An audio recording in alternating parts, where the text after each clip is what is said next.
So, Halo Infinite can be a great game, and I'm sure you've probably heard no less than 20 people say that, but I'm going to try my best in this video to demonstrate what a mess it is right now. It seems like Halo themselves are pretty content with the game in its current state, but modern gaming has conditioned fans to put up with more than they should, and we'll get to that in a moment. First, I need to clarify, I know that the Halo community, and I don't participate in Reddit or anything, but I do tweet about it sometimes.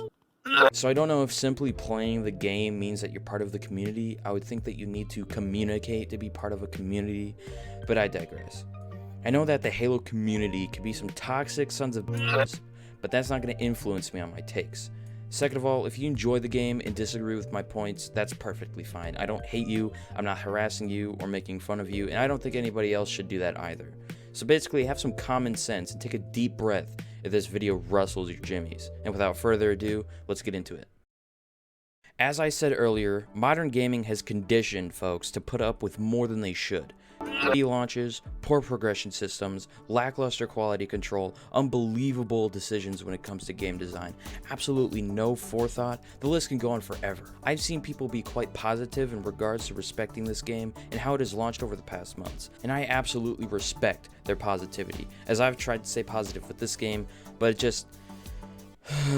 But in my opinion, with my experience, and everybody else's experiences will differ, you need to be more critical and more assertive, or else these companies and games as a whole won't change for the better, and they will never learn their lesson. So compared to the other people, I'm going to seem more harsh, but that's mostly due to my experience and my lack of tolerance when it comes to these things. Games should launch complete. That's the end of the sentence. I'm sure the overwhelming majority of people will agree with me on that. After all, that's what a release means, and that's what different phases of productions are made for. So it's probably no surprise to any of you that this game has felt much like an early access title. Now, I'm not saying that this game shouldn't have been released. I'm saying that if you're going to release a game as big as this, don't lie straight to our f***ing faces. I don't know where to start with this game's issues, so I'm just gonna... I give this game a chance like every day, and every single time I just get absolutely shit on. I don't think I'm good at video games, let alone an extremely competitive game like Halo, but I really don't think I should be getting shit on this much. I don't think it has anything to do with skill-based matchmaking. I think it has to do with ping and desync. As you can see, this blog post from 3 months ago saying that a near future patch will come to the game and fix desync and latency problems. They haven't. Now think about quality assurance. Let me ask you a question and really think about it. Seriously, take your time to let your brain manifest your thoughts. Here we go. Do you think that if they playtested this game enough, that they would have encountered these major issues and rectified them before release? Or at the very least, acknowledged their existence to the public? I'll give you some time to think about that. I honestly feel that if these problems were not in the game, I would have a better fighting chance and an overall better experience playing the game.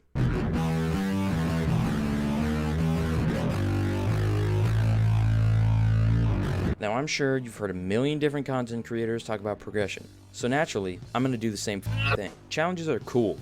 In my dark days when I played Fortnite, challenges were a great vessel for getting me motivated to play the game and feel good about the rate at which I'm progressing the battle pass and earning new items. This is a stark contrast to Halo Infinite. First off, challenges don't earn you a tier. Hell, they don't even earn you half a tier. Not to mention, they have fallen in love with this challenge system so much that you don't even earn base XP off of how well you do in a match or whether you even win or not. Let's say you've earned the most XP by completing all of your weekly challenges. After that, your daily challenges, which doesn't even make sense because they're just playing matches and you get more than one per day. Anyways, you'll start off by making 300 XP after completing a match, then 200 XP, and then 100 XP, and then down to 50 XP. Now, can someone explain to me why you would punish somebody for playing your game more? I don't think 343 wants players to actually play their game. I think they want players to spend money on it. So let's say you don't have any more weekly challenges left and you just have your dailies. I'm pretty sure you can play 2 matches for 300 XP, 2 matches for 200 XP, and then 2 matches for 100 XP, and then you're down to 50 XP per match. Your first 4 matches would earn you a single tier, but then, get this, you would have to play 18 matches to get your next tier. What? And that's with the first 2 matches giving you 100 XP each. Am I the only one who just thinks that's fucking outrageous? Not to mention the fact that they're limiting the amount of XP that you can earn per day and per week. That's just so fucking stupid. So that's the problem with progressing through the Battle Pass. Now, let's talk about the Battle Pass. Nah, bro. Oh, my wrist. Oh. So, with 343 being sexually attracted to this challenge model, they just riddle the thing with challenge swaps and XP boosts. The boosts, which are hidden away in the menus, they use general time, not match time. General time. It takes long enough as is for menus to load and to get into matches. I think it's safe to say that you're going to be spending most of your XP boosts in the menus. Oh, fuck! Oh, fuck!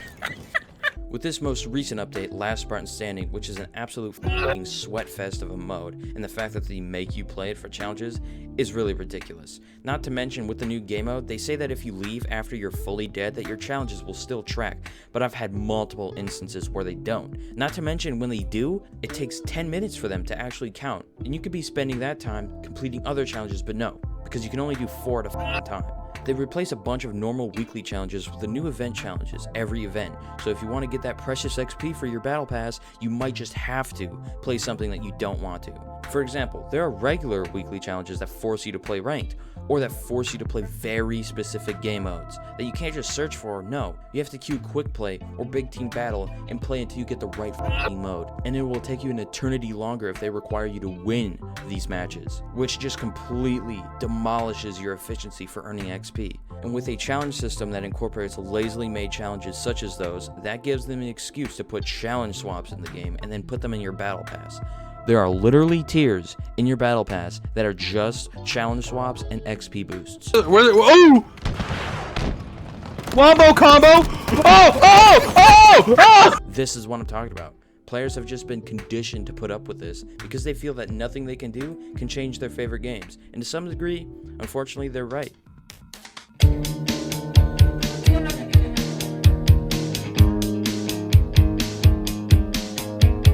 This is the last category I'll be talking about, and I'm keeping it short because performance can differ for any system.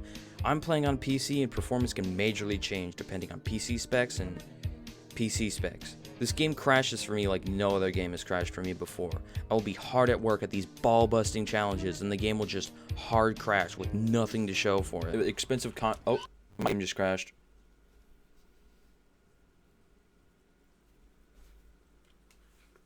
Oh! Yeah, don't even try to fucking come at me, bro. I'll fucking... Hey guys. I will end your whole career, man! Not to mention, it will take over my entire computer and render Discord useless for the precious time it's taking to unfuck my hardware. I'll encounter some really harsh desync.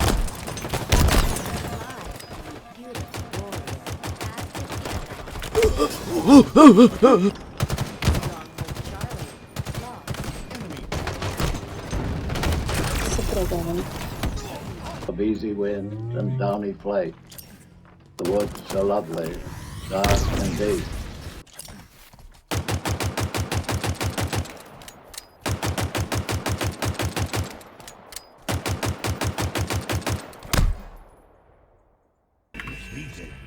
Why is my shit frozen?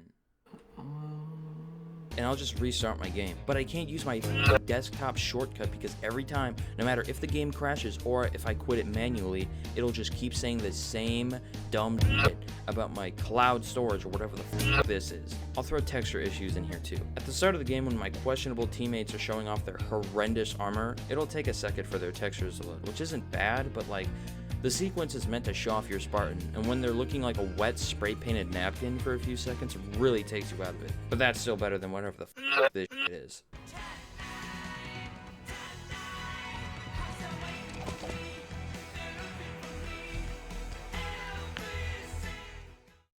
In conclusion, I think people are letting this game off a little too nicely, and modern gaming has conditioned us to do so.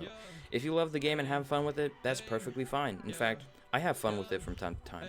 I just encounter each and every one of these issues without fault every time I play this game. That's why it feels like it's in early access, and that's why I feel like you should be more critical analyzing your favorite games, and games you and I wish to succeed such as this one. That's all I got for you in this video. I hope you have a fantastic rest of your day and some sweet dreams. Bye bye.